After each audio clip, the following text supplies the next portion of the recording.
Kinumpiska ng mga otoridad ang libu-libong pirated DVD mula sa isang truck. Tinatayang nasa 20 milyong piso ang halaga ng mga ito.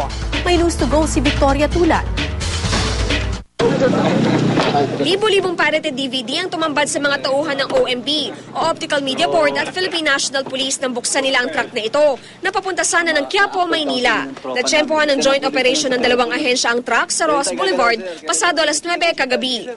These are the high-grade ones na parang Blu-ray na siya, except for the casing, but these are good quality DVDs. And then took us about mga ilang gabi rin, sir, na naglalamay kami, nagkikwentuhan kami, 3 gabi.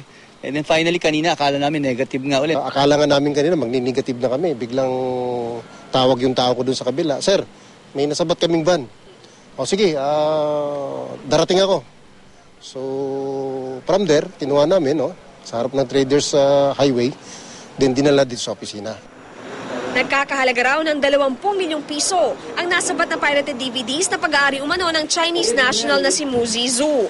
Bagamat nakaiintindi at nakapagsasalita ng Tagalog, tumangging magbigay ng pahayag si Zhu. Kasama niyang dinala sa presinto ang driver, mga pahinante at kargador ng truck na pawang mga Pinoy. Depensa nila, hindi nila alam na pirated DVD ang sakay ng truck. Hindi namin alam kasi hindi namin mabubuksan yan. May karton, may sako pa yan. Yun lang din namin alam. Naharap sa reklamong paglabag sa Republic Act 9239 o Optical Media Act of 2003 ang mga suspect. Ang violation dyan is illegal distribution. Definitely ito yung mga counterfeit siya. Ang maximum penalty maski sa importation or distribution is a maximum imprisonment of 6 years.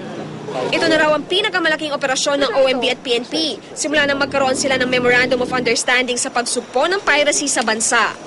Sa ngayon, bumaba na raw ang mga kaso ng piracy sa bansa, pero upang tuluyan ang masolusyonan ng suliraning ito, paulit-ulit na pakiusap ng mga otoridad.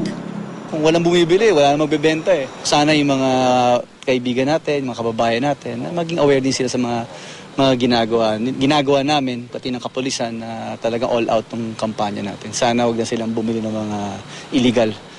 Victoria Tulad, GMA News.